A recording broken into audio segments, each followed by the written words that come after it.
Before the explosions, before the million-dollar contracts, before Hollywood knew his name, there was only hunger, cold, and a boy from nowhere learning that survival isn't taught. It's earned in the streets where dreams go to die. This is the story of Jason Statham. Not the polished version, not the highlight reel.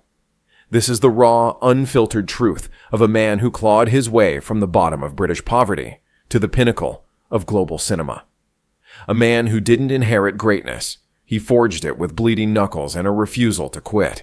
If you believe that true legends aren't born in comfort, but baptized in fire, if you think Jason Statham represents the last generation of real action heroes, then stay with me, because what you're about to hear will shatter everything you thought you knew about strength, survival, and the price of becoming indestructible. Hit that like button now, not for entertainment, but as a tribute to the man who proved that even steel can bleed, and warriors can still rise. July 26, 1967. Sherbrooke, Derbyshire, England. A coal mining town where hope came to die, and dreams were luxuries no one could afford. The sky here wasn't blue.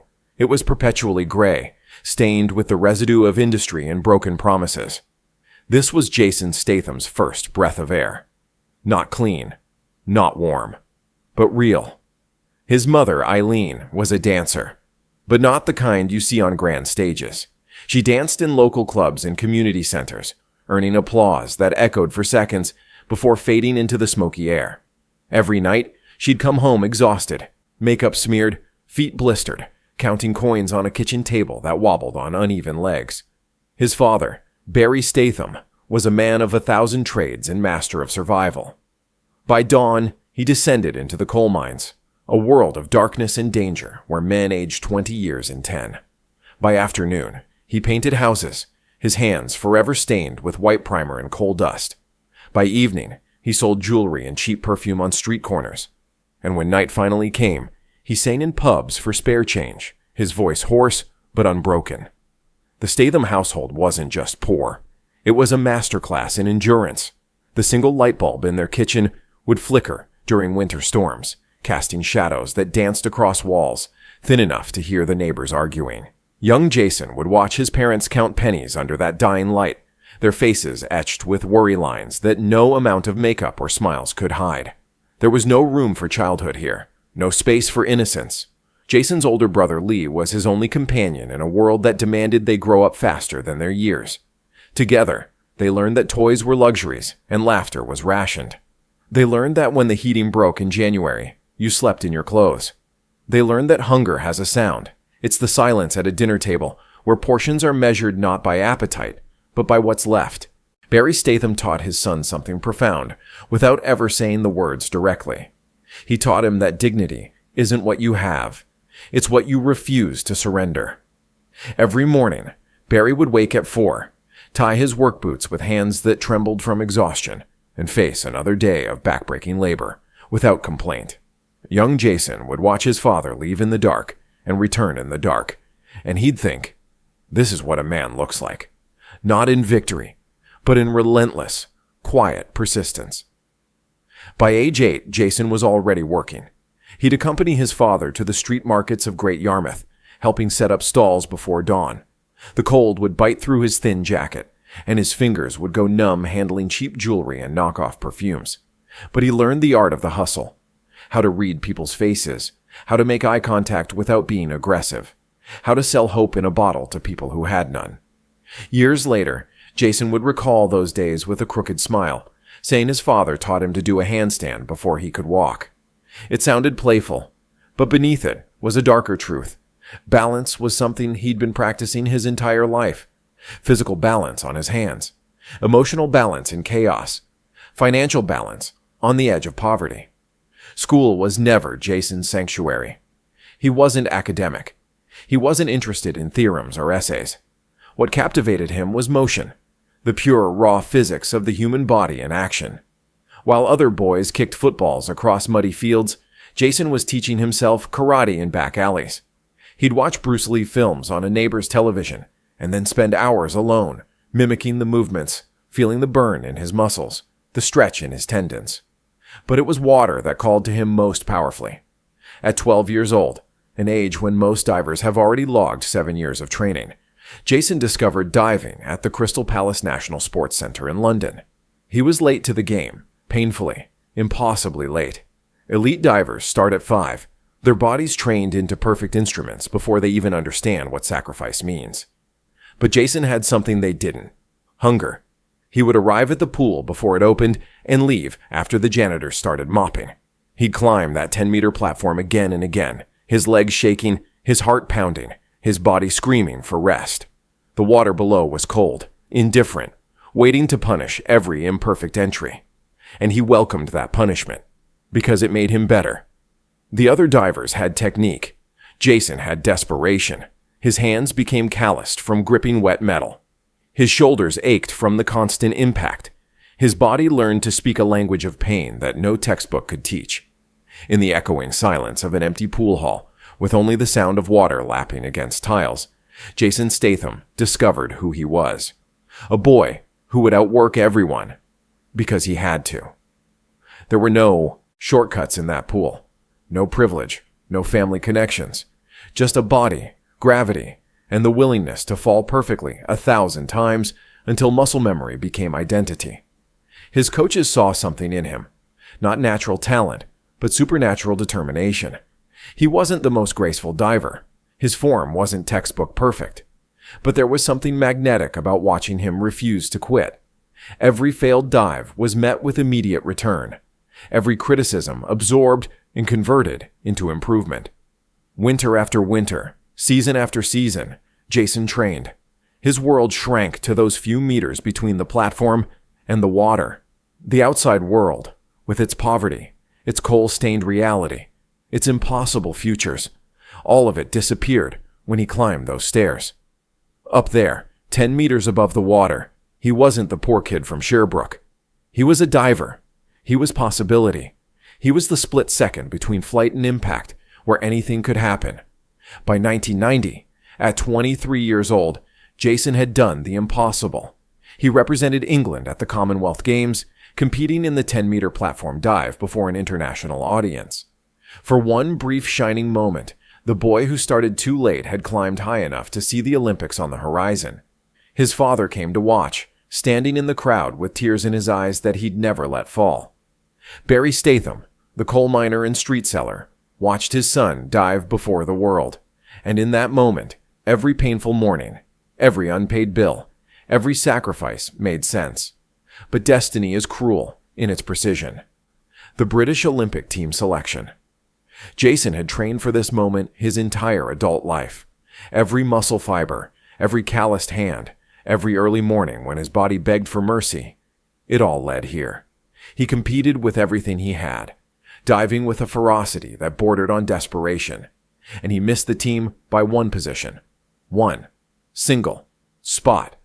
10 years of sacrifice erased by the smallest of margins. The difference between Olympic glory and absolute obscurity measured in fractions of points.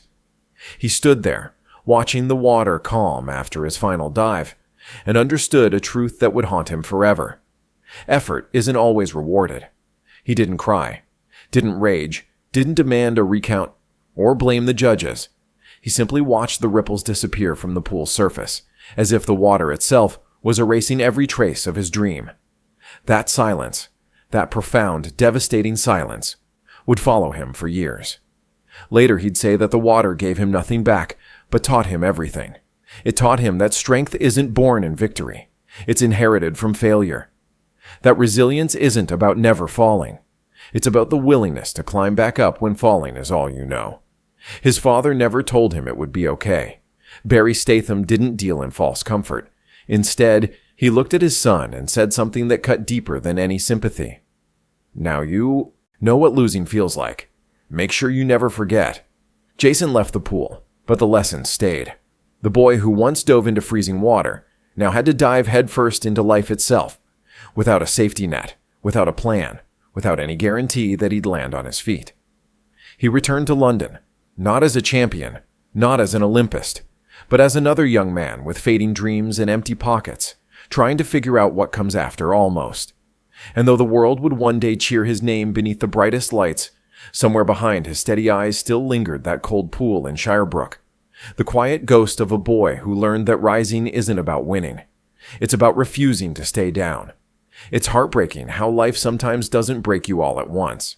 It does it slowly, one lost dream at a time.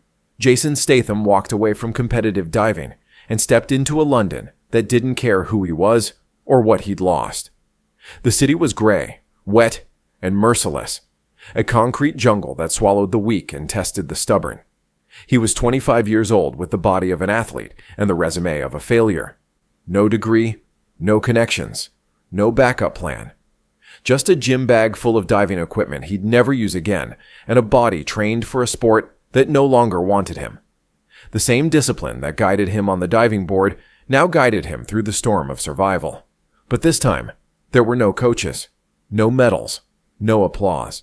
Only hunger, cold wind, and the sound of footsteps that never stopped for a man trying to sell them a 5-pound bottle of hope. He slept wherever the night allowed, cramped flats shared with strangers, rooms where windows wouldn't close properly, and radiators had long since died. Some mornings, he'd wake to see his own breath fogging the air, wrap himself tighter in a second-hand coat, and whisper to himself, "Just one more day." Meals became afterthoughts. A tin of beans eaten cold from the can, a stale sandwich from a corner shop's discount bin, tea that was more sugar than substance because sugar was cheaper and filled the stomach with temporary warmth. The rain tasted like metal, and the wind bit through the seams of every jacket he owned. He had learned how to fall from great heights. Now he was learning how to stand back up again without anyone noticing. Between 1993 and 1996, Jason lived day to day, selling whatever he could to survive. Cheap perfumes that smelled like chemical flowers. Knockoff watches that stopped working after a week. Small trinkets that promised quality they'd never deliver. His voice grew raw from calling out to strangers who never turned around. I wasn't proud of it, he'd admit years later. But I never lied to myself. I sold what I had because I refused to steal what I didn't. There's a particular kind of shame that comes with street selling. Not the shame of the act itself, but the shame of invisibility, of calling out to hundreds of people and having every single one look through you as if you don't exist, of perfecting your pitch, your smile, your approach, and still being dismissed before you finish your first sentence. Some days, a customer would throw his wares back at him, cursing that the perfume smelled fake. Jason would just nod quietly. It did smell fake, but it was the only thing keeping him alive. At night, when the streets grew quiet and the last of the pubs closed, he'd return to whatever small room he was renting that month. There, in the dark, he'd train. Push-ups beside a bed with springs that dug into his back. Shadow boxing in a mirror so cracked it split his reflection in two. Fighting the ghosts of failure that circled him in silence. He had no money, no plan. No idea that life was quietly shaping him into something the world would one day call legendary. You learn, he'd recall years later with that characteristic understatement, that dignity isn't what you have. It's what you refuse to lose. The streets of London were his real education, not in business or acting, but in human nature. He learned to read people in seconds, the ones who might stop, the ones who'd curse at him, the ones who'd pretend they didn't see him even though they made eye contact. He learned that survival requires a specific kind of armor, thick enough to protect you, thin enough that you can still feel. There were nights so cold that sleeping felt like drowning. Nights when his muscles would cramp from standing all day on concrete. Nights when he'd count his earnings, 12 pounds, 8 pounds, sometimes just 3, and calculate how many more days he could afford to eat. But here's what the streets taught him that diving never could. How to keep smiling when everything inside you wants to quit. How to wake up every morning when the day before gave you nothing. How to maintain belief when belief makes no logical sense. Then, like a single beam of light cutting through fog, came an opportunity. While training at the Crystal Palace Sports Center, because even in poverty, Jason refused to let his body decay. He was spotted by someone from Sports Promotion, a London agency scouting for athletes with authentic presence. They weren't looking for models in the traditional sense. They were looking for men who looked like they'd actually lived. Jason had that in abundance. His face wasn't conventionally handsome. It was better. It was real. Carved by struggle, marked by sleepless nights and cold mornings. His body wasn't gym sculpted. It was forged through functional strength and years of discipline. Soon he was modeling for Tommy Hilfiger, Levi's, Griffin, and later French Connection, whose campaigns specifically sought men who embodied raw authenticity. The pay wasn't extravagant, but it was legitimate, legal, dignified. For the first time in years, Jason could afford to eat without calculating the cost, could pay rent without panic, could look at himself in the mirror and see something other than desperation. But modeling didn't erase his past. Between photo shoots, he found himself back on those same streets, still selling, still hustling, because the modeling work was inconsistent, and pride doesn't pay bills. "I was a hustler," he'd say later with that crooked grin the world would come to know. "It kept me alive." Behind the humor, though, lived a truth only he understood. The city that had ignored him was also building him. Every rejection was teaching him persistence. Every cold night was teaching him resilience. Every humiliation was teaching him humility. The streets weren't just his punishment. They were his university. Then came the day destiny knocked. Literally. Guy Ritchie, a young director preparing his first feature film, was looking for someone who could play a street hustler in Lock, Stock, and Two Smoking Barrels. He wasn't interested in trained actors. He wanted authenticity. He wanted someone who'd actually lived the life, not pretended to. When Guy met Jason through a modeling contact, he didn't see an actor. He saw truth. Jason didn't audition in the traditional sense. He didn't perform or pretend. He simply told stories the way he used to sell watches. Direct, unpolished, raw. He spoke about London corners, about deals gone wrong, about nights that smelled of rain and regret, about what it actually feels like to sell something you don't believe in to someone who doesn't want it. Guy Ritchie listened in silence, studying him like a director studies a scene unfolding. Then, halfway through Jason's story, he leaned forward and said something that would change everything. "You're the man. You don't have to act. You've lived it." That single line rewrote Jason's future. The role paid only £5,000, barely enough to cover a few months of modest living, but it was worth more than gold. Because for the first time in his life, everything he'd been, the poverty, the hunger, the street hustling, the scars, became valuable instead of shameful. His life had gone full circle. The streets that once humiliated him had now written his script. The years of being invisible had taught him how to be authentic on camera. The pain of selling fake dreams had given him the ability to sell real characters. He didn't rise because the world gave him a chance. He rose because he'd refused to let it break him. When Lock, Stock, and Two Smoking Barrels exploded onto British screens in 1998, Jason Statham became an overnight sensation. After years of nobody noticing, he was 31 years old, and for the first time since diving, people were paying attention. Every rejection, every cold night, every cheap room had prepared him for this moment. The same rain that once froze him now glimmered under cinema lights. The streets that never stopped for him now carried his name on marquees. From hunger to headlines. From cold pavements to cinema screens. Jason Statham became living proof that pain, when endured with dignity, can transform into power. And survival itself can become art. Even now, decades after escaping those streets, there are nights when Jason walks alone through London. Not because he has to, but because he chooses to remember. The city never quite leaves you when it raised you. The hunger never fully disappears when it shaped you. He'll pass the corners where he once sold perfume, the doorways where he once slept, the markets where his voice once called out to strangers. And he'll feel something complex, not quite gratitude, not quite pain. Something in between. The knowledge that who he became required everything he survived. The streets gave him nothing, but took nothing essential in return. They couldn't break his spirit because he never gave them permission. And that refusal, that stubborn, relentless refusal to surrender, would become the foundation of everything that followed.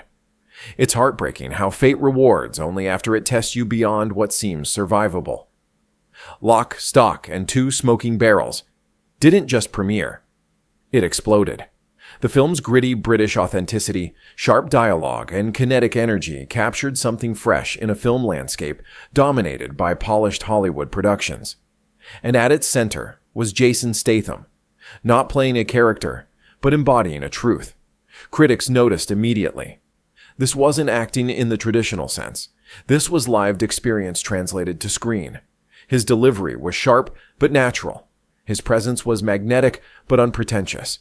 He moved through scenes with the confidence of someone who'd actually inhabited these worlds. Because he had.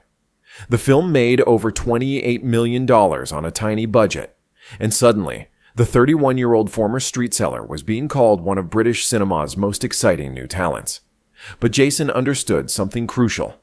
This was just the door opening. Walking through it would require everything he had. 2 years later came Snatch, Guy Ritchie's follow-up that would cement Jason's place in cinema history. Playing Turkish, a small-time boxing promoter navigating London's criminal underworld, Jason starred alongside Brad Pitt in a film that would gross over $80 million worldwide. Now, he wasn't just the unknown hustler who got lucky. He was a legitimate film presence, standing on red carpets beside faces he used to see on magazine covers.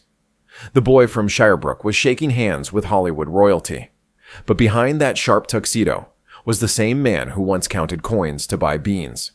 And he never forgot it. Then came 2002, the year that would define the rest of his career. The Transporter. The film was a gamble. A French production with a modest budget, centered entirely on car chases, hand-to-hand combat, and a protagonist who barely spoke. The role required someone who could actually fight, actually drive, actually perform stunts that would make audiences believe the quarry impossible. Jason Statham didn't just accept the role. He committed to it with the same intensity he'd once brought to diving. He trained for months before filming, mastering Wing Chun Kung Fu, kickboxing, and Krav Maga. He learned not just to throw punches, but to throw them with precision. Not just to take hits, but to sell them. Not just to drive fast, but to drive cinematically. And then he made a decision that would separate him from 90% of action stars. He refused to use a stunt double. "If I get hurt," he told the producers, "at least it's honest." And he did get hurt. Repeatedly. Torn ligaments during fight choreography. Bruised ribs from being thrown into concrete walls. A shoulder injury that still clicks when he rotates it today. There were mornings when his hands trembled just tying his boots, and nights when ice packs replaced pillows. But every injury reinforced the film's authenticity. Audiences could feel the difference. These weren't computer-generated impacts. This wasn't clever editing hiding a stunt performer. This was Jason Statham, actually fighting, actually bleeding, actually risking everything for realism. The Transporter became a sleeper hit, grossing over $43 million worldwide, and establishing Jason as a new kind of action hero. One who did his own stunts not as a marketing gimmick, but as a fundamental philosophy. By 2005, he pushed himself even further with Crank, a film that felt like mainlining pure adrenaline. The premise was absurd. A hitman poisoned with a drug that will kill him if his heart rate drops, forcing him to keep his adrenaline constantly elevated. The film was kinetic, chaotic, and demanded Jason perform increasingly dangerous stunts. Adrenaline became his oxygen, one critic wrote. But even oxygen can suffocate when there's too much pressure. Between 2002 and 2010, Jason shot nearly 2 films per year, flying between continents, living out of suitcases, fighting on camera by day, training by night, doing press tours in between. His body became a machine, and machines require constant maintenance. You wake up bruised, he admitted once, and go to sleep broken, but you do it again the next day because that's who you are. Yet not every fight ended in victory. In 2005, Revolver, his reunion with Guy Ritchie, flopped disastrously. A $27 million budget returned only $7 million. Critics called it pretentious nonsense and incomprehensible. The friendship that launched Jason's career nearly collapsed under the weight of that failure. Then War in 2007 stumbled. In the Name of the King was demolished by critics. And in 2015, Wild Card barely crossed $6 million on a $30 million budget. Hollywood, the same machine that once praised him, began whispering a cruel word. Replaceable. But here's what separated Jason from actors who fade after their first failure. He never folded. He understood that success isn't about avoiding failure. It's about surviving it. He fought his way back with The Bank Job in 2008, a smart, gritty heist film that reminded everyone he wasn't just fists. He was focus. It grossed $66 million and restored his credibility as a leading man who could carry a film through intelligence, not just action. Then came 2010 and The Expendables. Sylvester Stallone assembled every action legend from the past 3 decades. Himself, Jet Li, Dolph Lundgren, Terry Crews, Randy Couture. And among them, holding his own, was Jason Statham. He wasn't the kid looking up to legends anymore. He was standing shoulder to shoulder with them, proving he belonged in that pantheon. Stallone would later call him the last of the real action heroes, and the title stuck. But Jason's greatest triumph was still coming. In 2015, he joined the Fast and Furious franchise as Deckard Shaw, initially a villain who would evolve into something more complex. Furious 7 became a global phenomenon, grossing over $1.5 billion worldwide, making it one of the highest-grossing films in history. Suddenly, Jason wasn't just an action star. He was a household name recognized from Los Angeles to Tokyo, from London to Mumbai. Then in 2018 came The Meg, a ridiculous premise. Jason Statham versus a prehistoric 70-foot shark that somehow worked because of his completely straight-faced commitment to the material. The film grossed over $530 million worldwide. At 51 years old, he had officially conquered every corner of the action world, from London streets to Hollywood blockbusters to international mega hits. He'd done it without superhero franchises, without CGI superpowers, without compromising his core identity. But behind the applause, the lights, and the box office numbers was a quieter struggle. Hollywood loved his fists, but not his range. Offers for dramatic roles rarely came. When asked about joining the Marvel Cinematic Universe, Jason once joked, "I could put my grandmother in a cape and she could do those movies." It made headlines, but behind the humor was truth. He wanted reality, not green screens. He wanted characters with depth, not just punchlines. He'd built an empire of explosions, but inside was still a man who wanted to breathe. The hours were relentless, the pressure unending. Even as the world crowned him, it never stopped demanding more. Success had filled every room, but somehow emptied every silence. There were nights after shooting, when he'd walk alone through whatever city he was in, body aching, mind replaying stunts that nearly killed him. The world saw invincibility. He felt exhaustion. "I used to fight villains," he said once. "Now I fight gravity." And maybe that's the truest thing he's ever said. Because by now, Jason wasn't just battling choreographed opponents. He was battling time itself, the inevitable decay of a body pushed beyond normal limits. He was battling expectation, the weight of being called the last real action hero. And he was battling identity, the question of who he'd be when the stunts finally became impossible. But through it all, he kept moving. Because movement is what saved him once, and movement is what defines him still.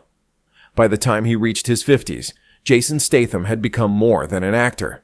He was a symbol, proof that authenticity still matters in an age of CGI. Evidence that hard work can compete with privilege. Living testimony that you can rise from nothing and become something without losing yourself in the process. Every punch, every scar, every broken bone had become part of a legacy written not in comfort, but in courage.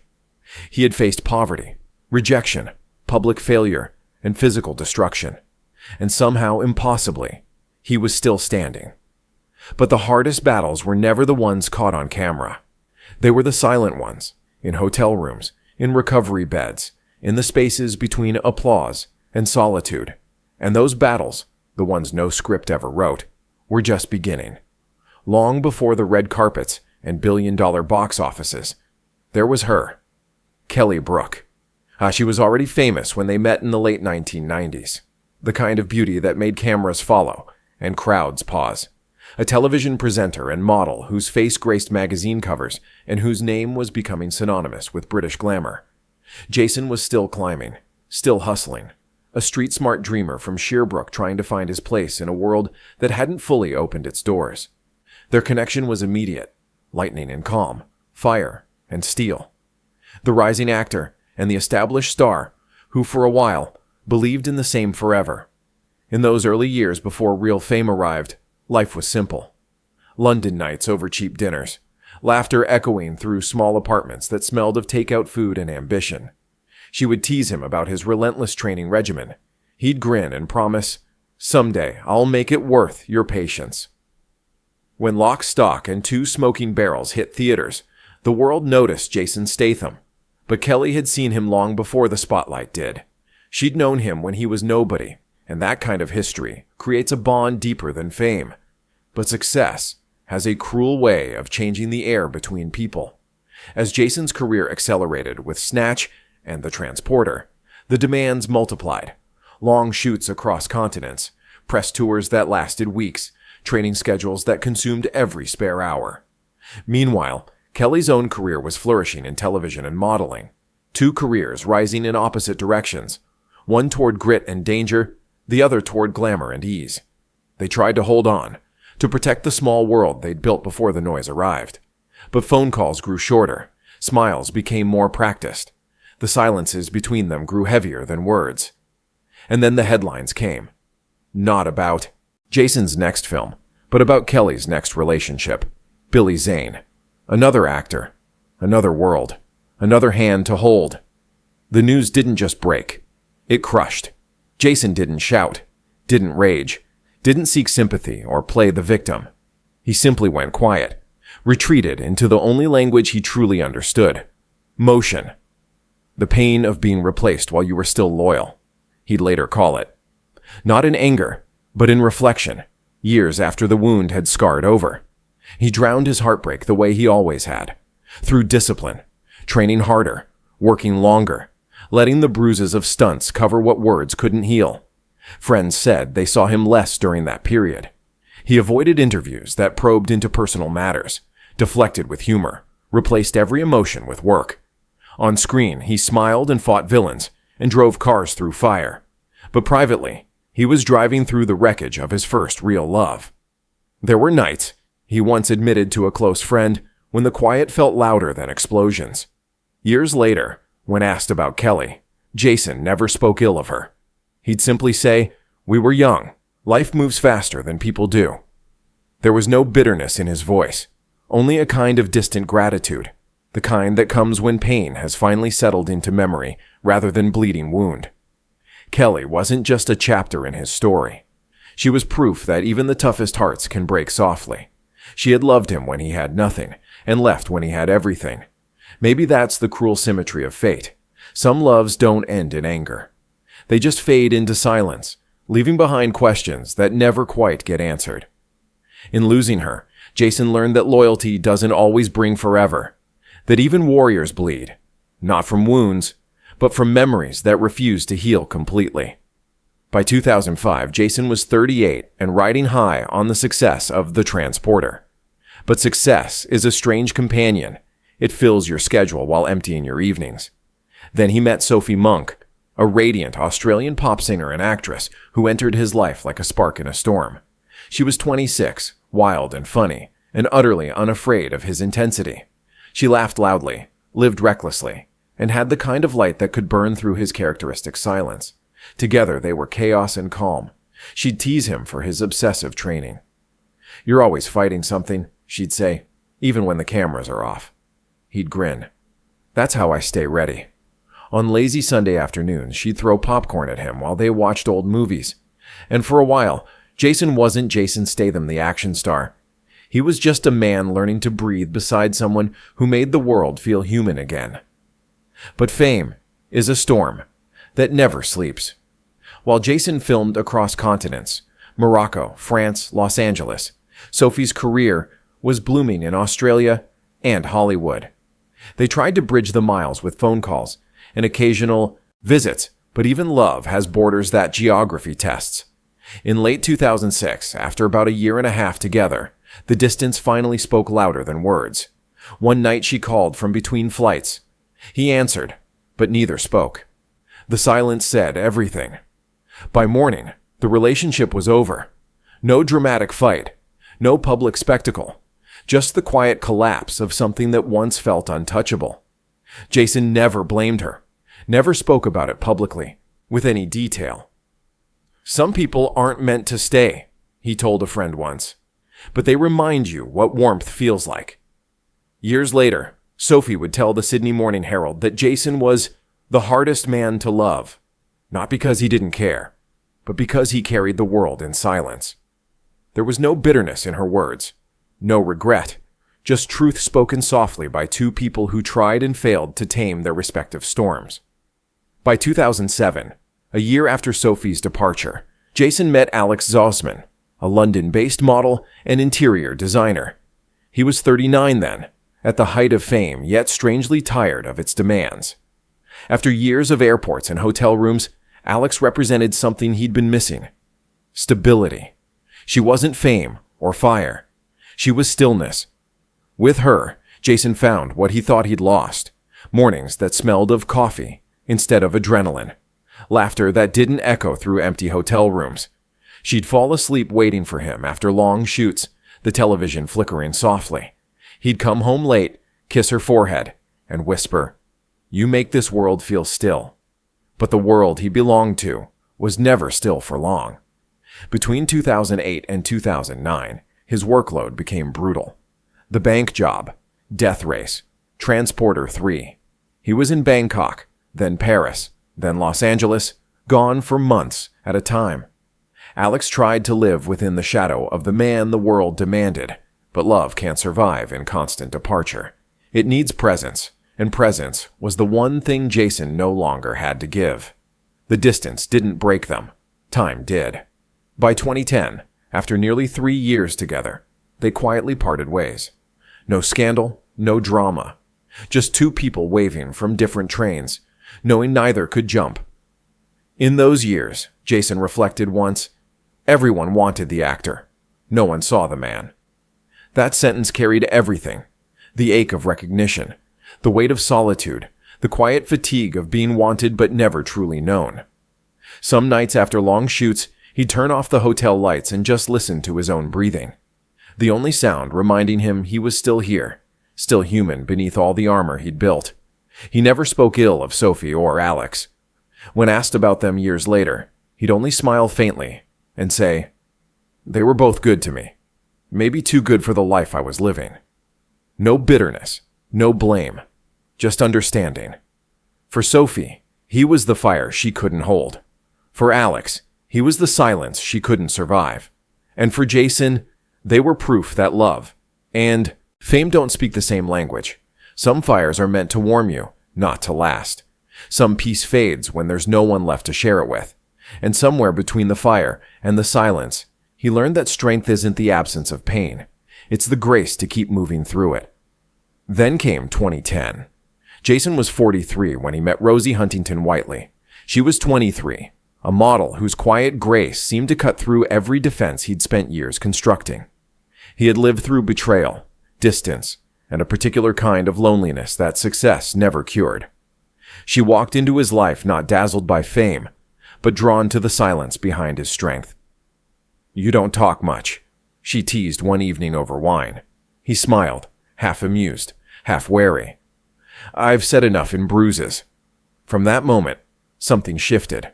What began as laughter over coffee turned into a love that grew like dawn. Slow, steady, certain. Their early days were made of small, perfect moments. Evening walks through Notting Hill, both wearing baseball caps and sunglasses, trying to be invisible. Grocery runs in disguise, arguing playfully about which pasta to buy. Her head resting on his shoulder as London rain tapped the windows. They'd cook together in the tiny kitchen of his flat. Pasta, laughter, music playing low. The kind of joy that doesn't need witnesses or Instagram posts. The kind that exists simply because it's real. For the first time in years, Jason wasn't performing. With Rosie, he could just breathe. She brought warmth into rooms that had long forgotten light. He offered safety in a world that never stopped taking.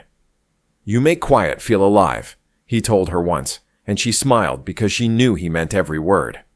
By 2016, 6 years into their relationship, love had weathered distance, tabloid gossip, and the relentless machinery of Hollywood fame.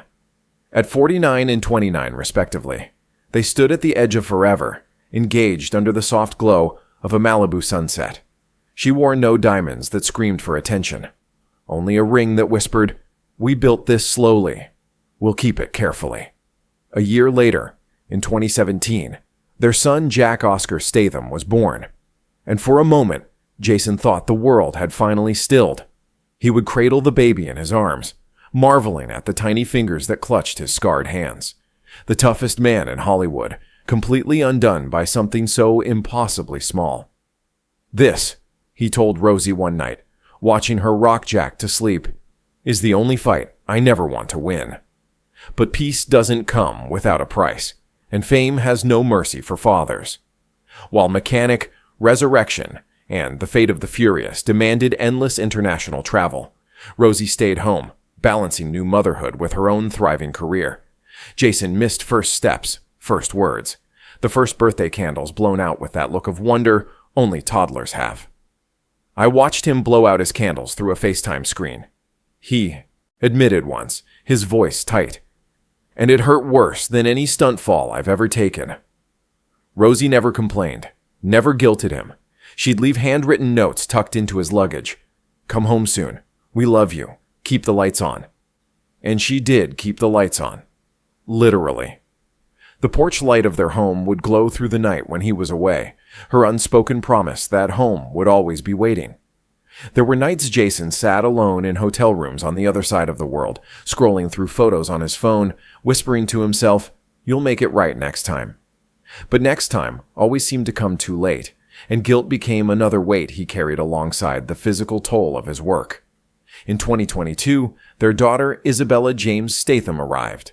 A second heartbeat, a second chance, holding her in the hospital, watching Rosie exhausted but radiant.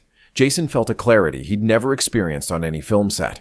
No role, no premiere, no paycheck could ever outweigh the meaning of this, of them, of home. Now in 2025, Jason Statham is 58 years old, a father of two, a man finally learning to balance motion with stillness. He and Rosie live primarily in London, far from Hollywood's constant echo. Their mornings smell of pancakes and crayons. Their evenings hum with laughter instead of headlines. He reads bedtime stories in character voices that make his children giggle. He helps with homework. He's learning that being present is harder than any stunt he's ever performed. "Privacy is our peace," he told Esquire in a rare interview about family life, and he guards that peace fiercely. Yet even peace carries its ghosts. After years of impermanence, of relationships that ended, of love that slipped through his fingers, he still fears losing what he has. It's an irrational fear, perhaps, but fears born from experience rarely are. Some nights, when he returns from a shoot long after midnight, he stands quietly in the doorway of his children's room, just watching them sleep. The porch light glows. Rosie's promise kept. He sits beside her on their bed, takes her hand, and in that stillness, the man who once lived by speed finally learns what it means to slow down. He's found peace, but even peace came with the fear of losing it. And perhaps that's why he protects it so fiercely now. Because after a lifetime of storms, Jason Statham understands that love isn't loud. Fame isn't forever. And family isn't what you show the world. It's what you protect from it. It's heartbreaking how peace never lasts long in a life built around danger. For Jason Statham, even after finding love, fame, and family, fate still found ways to remind him how fragile everything could be. He had spent decades mastering control, his body, his fear, his precision. But no amount of training prepares you for the sound of a life ending beside you. It happened on September 28, 2011, during the filming of The Expendables 2 in Bulgaria. The day had started like any other. Blue skies stretching over the Ognonovo Dam, cameras being positioned, the crew joking between takes. That particular camaraderie that develops when people spend months together, creating controlled chaos. Jason was in costume, rehearsing sequences near the water. The energy on set was good. Sylvester Stallone's ambitious sequel bringing together action legends for something that felt both nostalgic and fresh. Among the crew was Kun Liu, only 26 years old, a rising Chinese stuntman with endless energy and huge dreams. He idolized Jason, often watching him between takes, studying his movements with the intensity of someone determined to learn. That morning, Kun had approached Jason with coffee and that wide smile of his. "One day, I'll be where you are," he'd said in broken English. Jason had smiled back, clapping him on the shoulder. "Just stay hungry, mate. Never lose that fire." Hours later, that fire was gone. The stunt was supposed to be routine, a controlled explosion during a combat sequence. Timing rehearsed, safety protocols checked and double-checked. But in the chaos of practical effects and moving parts, something went wrong. The explosion detonated early. The sound tore through the mountains, not like movie thunder, but like time itself cracking open. Jason saw the flash, felt the shockwave, watched smoke billow where moments before there had been people and equipment. Then came the screaming. He ran toward the wreckage, his own training kicking in even as his mind struggled to process what was happening. "Kun!" Someone was shouting. "Where's Kun?" The scene was chaos, lights shattered, equipment scattered, smoke hanging thick in the air. And people, so many people, with faces pale and eyes lost, moving without direction because shock steals purpose. When the smoke cleared enough to see, the truth hit like a second explosion. Kun Liu was gone. The young man who'd brought Jason coffee that morning, who'd smiled and talked about his future, who'd had fire in his eyes and hunger in his heart. Dead in an instant. Jason stood there, surrounded by crew members crying and cursing and praying in different languages, and he felt something crack inside him. Not loudly, not dramatically, just a quiet fracture in the foundation of how he saw his work. Later that night, alone in his trailer while the production shut down for investigation, Jason sat for hours in silence, not moving, barely breathing, just replaying the morning in his head, Kun's smile, his broken English, his dreams. "You think you're invincible," he told a close friend weeks later, his voice barely above a whisper. "Until you see someone die, doing what you love." The production eventually resumed. They had to. Film sets are businesses, and businesses have schedules and budgets and obligations. But something had changed. The laughter came less easily. The jokes fell flat. Every explosion now carried the ghost of one that went wrong. From that day forward, Jason trained harder, but quieter. He smiled for cameras, did his press obligations, maintained his professional reputation. But his eyes carried something new, the weight of having seen too much. When reporters asked about the incident, about the movie's release, he gave only one sentence. "We lost one of us." Most moved on quickly. To outsiders, it was an unfortunate headline that lasted a news cycle before being replaced by newer tragedies. But to Jason, it was a permanent marker, a before and after in how he understood his career. He never said Kun Liu's name in interviews, not because he forgot or wanted to distance himself, but because he didn't want that young man's death reduced to a soundbite between commercial breaks. On every set since, just before cameras roll, Jason closes his eyes for a brief moment. No one notices. It looks like focus, like preparation. But in that silence, he whispers something only he can hear. A private ritual. A remembrance. That day in Bulgaria, he stopped calling them stunts. He started calling them risks paid in blood. And though he continued jumping, fighting, and surviving on screen, part of him stayed there by that dam, with a young man who once said, "I'll be where you are," and never got the chance. 2 years later came another loss that would cut even deeper. November 30th, 2013. A quiet Saturday in Santa Clarita, California. Jason was in rehearsals for Fast and Furious 7 when the news broke.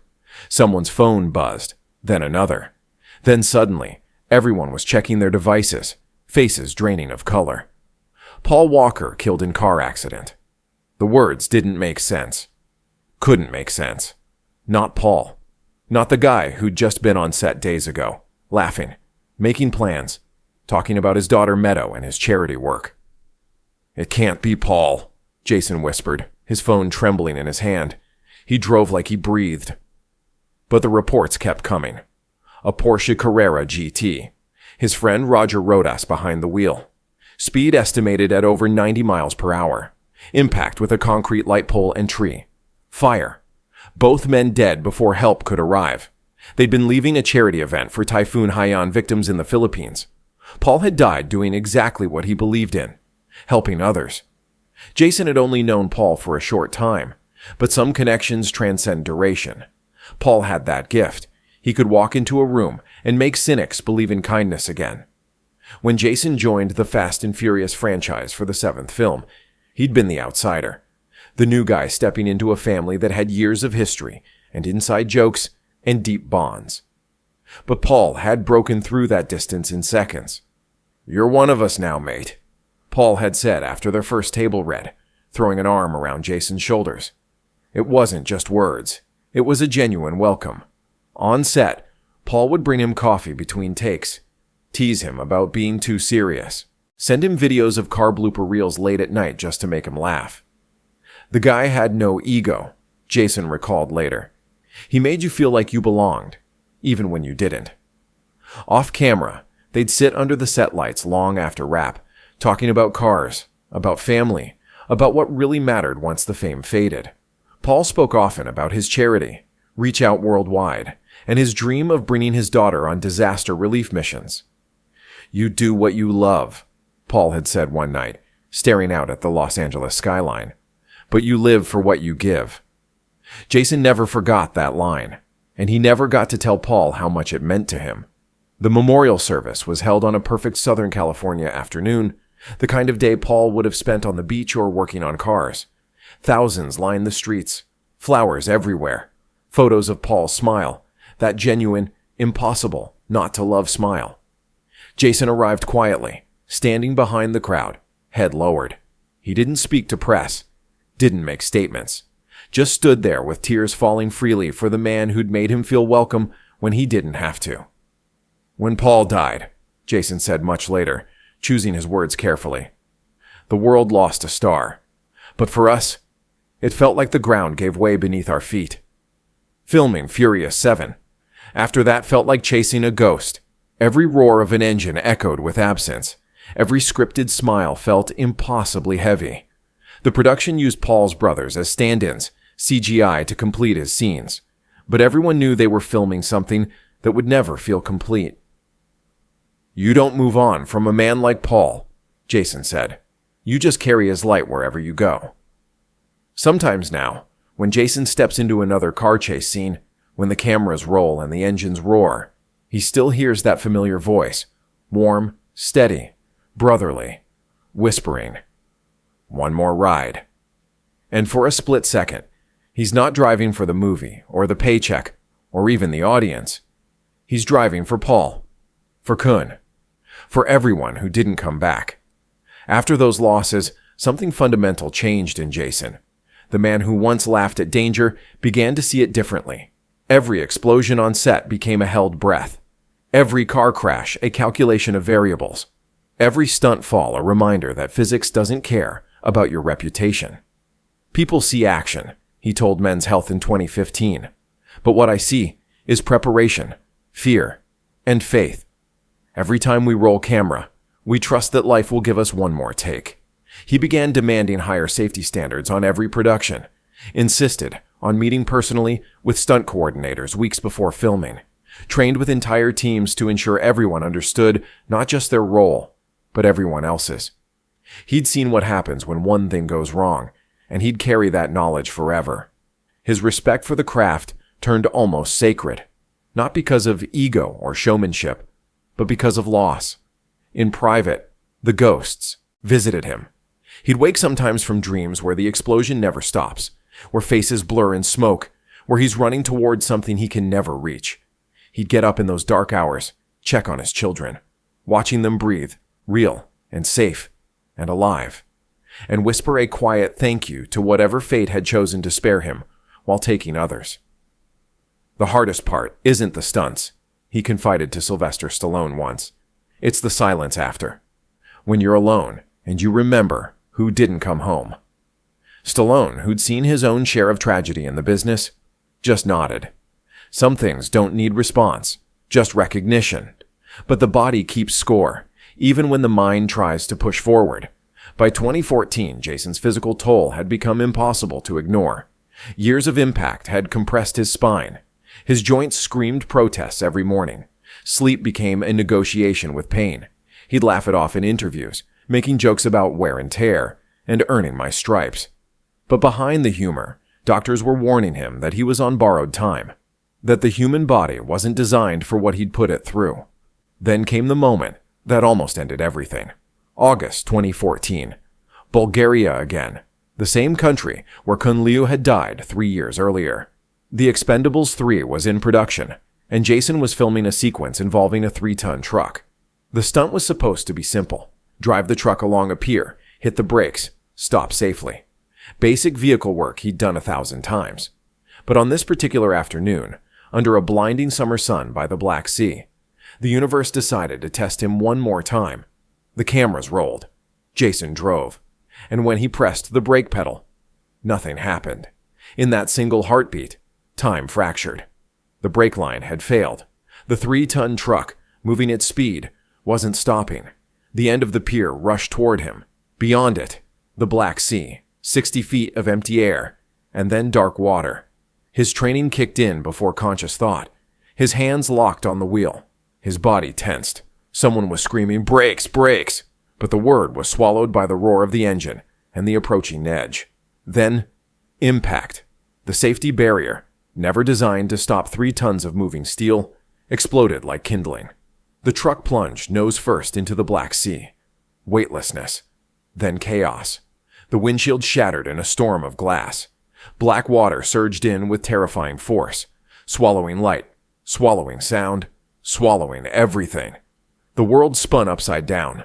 Jason's seatbelt locked tight, crushing his chest, pinning him in place as water filled the cab. He tried the door, jammed shut by water pressure and twisted metal. He kicked. Nothing. His lungs began to burn. Air became a memory from another life. For a moment, just a moment, there was only silence. The particular silence that comes just before the end, when the body understands what the mind refuses to accept. He thought of Rosie, of Jack, not even born yet, but already growing inside her, of a life still waiting for him on the other side of the world, of everything he'd survived, everything he'd overcome, all of it about to end in dark water that didn't care about his resume. Then that thought vanished, replaced by something more primal. No. He slammed his shoulder against the door. Once. Twice. His lungs screaming. His vision tunneling. The third hit. Crack. The door burst open. Water dragged him downward. Gravity and current pulling him toward the bottom. His lungs were fire. His muscles filled with lead. But he kicked. Fought.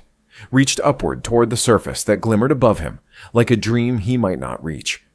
When he broke through, the air hit him like a fist. He gasped. A sound so sharp, so desperate, it cut through every other noise. Crew members on shore were screaming, running, pointing. Sylvester Stallone was among the first to reach the pier's edge, his face white with terror. "Get him out! Get him out now!"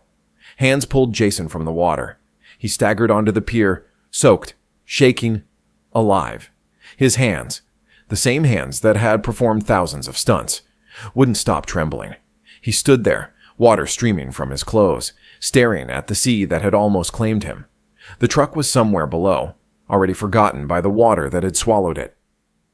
If anyone else had been behind that wheel, Stallone would say later, they'd be dead. Jason's diving training saved his life. Jason never responded to that. What was there to say? That night, alone in his hotel room, lights off, he sat staring at his reflection in the dark window. His lips moved, whispering words only he could hear. It should have been over. But morning came, and with it, the machine of production that doesn't stop for near-death experiences. He showed up to set, bruised, quiet, ready. No one mentioned it directly. They all knew. But what was there to say? So they filmed. They laughed when appropriate. They worked. They pretended that life hadn't just flinched, but something had changed, something permanent. From that day forward, Jason stopped calling them stunts. He called them risks paid in blood.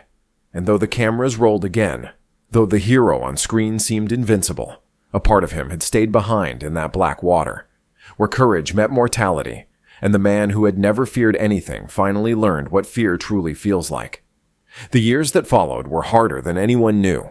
He turned 50, then 55. The scars didn't fade. They multiplied. The pain became constant, a dull hum beneath the muscles, a reminder that even iron rusts. Some mornings, he admitted in a rare moment of vulnerability, "I can't feel my left shoulder." The one that broke the car door open underwater. The one that saved his life, but never quite healed right. Doctors urged him to slow down, to consider retirement, to recognize that his body had given everything it could. He ignored them. "If I stop moving," he told Esquire, "I'll rust." But beneath the humor was something more complex. A quiet fear that stillness would mean the end. That without motion, without purpose, he'd have to sit alone with all the ghosts he'd been outrunning for decades. On set, younger stuntmen would approach him with wide-eyed admiration. "You still do your own fights. At your age." He'd nod, smile, roll that problematic shoulder like it didn't hurt. "Someone has to show you kids how it's done." But when the cameras stopped, when the crew went home, he'd sit alone in his trailer massaging that same shoulder, breathing through the ache, swallowing pills that barely touched the pain anymore.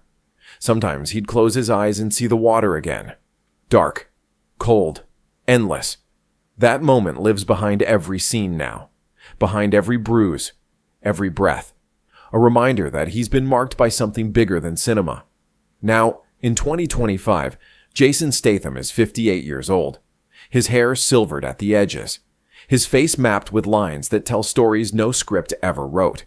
His body carries the memory of every fall, every fight, every moment he chose authenticity over safety. When he steps onto a set now, the fire is still there. Smaller perhaps, but unbroken. The crew still feels it. That quiet intensity. That sense that he's still fighting something no one else can see. Maybe it's pain. Maybe it's time. Maybe it's the ghosts of Kun and Paul and all the close calls that could have ended differently. "I used to fight villains," he said recently. "Now I fight gravity." And maybe that's the truest thing he's ever said. The world still sees the indestructible hero, the man of fists and fire and fury. But beneath that armor is a survivor who learned the hardest lesson of all. Strength isn't about never breaking. It's about rising again and again, even when every bone tells you not to. It's about standing up one more time when staying down would be mercy. It's about showing up when showing up is the bravest thing you can do. Now at 58, Jason Statham stands not just as one of the last true action heroes, but as living proof that grit can build empires from rubble. From a street vendor in Sherbrooke to one of the most bankable names in global cinema, his journey reads like myth, except myths don't usually include this much pain.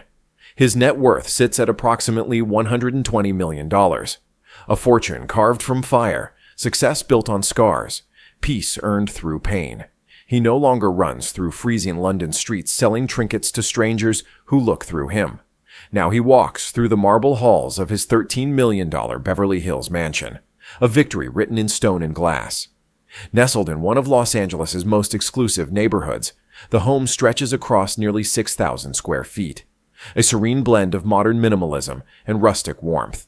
Wide windows invite California light to spill across reclaimed wood, steel, and stone. A koi pond hums outside glass walls. The air smells of salt and cedar. It's not opulence that defines the space. It's peace. The kind he earned the hard way. Beyond Beverly Hills, he's owned properties that read like a real estate portfolio of someone who understands value. A Malibu beach house overlooking the Pacific that he bought for $10.6 million and later sold for $18.5 million. A Hollywood Hills retreat once owned by Ben Stiller. Properties in London near Kensington. Quiet nods to roots he'll never fully leave behind. His garage is its own museum of power and precision. The Aston Martin DBS, the Ferrari F12 Berlinetta, the McLaren 720S, the Lamborghini Murcielago, and a classic Jaguar E-Type, kept not for speed, but for nostalgia. It reminds him of his father, who once fixed cars for cash and played music in pubs for coins. Every car has a story, Jason says, and every dent has a lesson. But what defines him most now isn't the luxury. It's the simplicity he's chosen. Most days you'll find him in London with Rosie and their 2 children, Jack, now 8, and Isabella, 3. They spend mornings in Hyde Park, weekends in the countryside, away from flashbulbs and headlines. Rosie has called him the calm in every storm. He calls her home. Despite his wealth, Jason has never forgotten the streets that built him. He donates generously, though privately, to sports charities for underprivileged youth, to stunt performer safety foundations, to programs that train young athletes in martial arts and diving, the same paths that once saved him. "Someone gave me a chance when I had none," he said once. "Now it's my turn to hand that forward." His physical routine remains the discipline of a lifetime. He still trains every day. Boxing, swimming, yoga, calisthenics. Not for movies, but for balance. It's not about being ready for the camera, he explained in a 2023 interview. It's about being ready for life. His diet is monk-like. Lean proteins, fresh vegetables, herbal tea.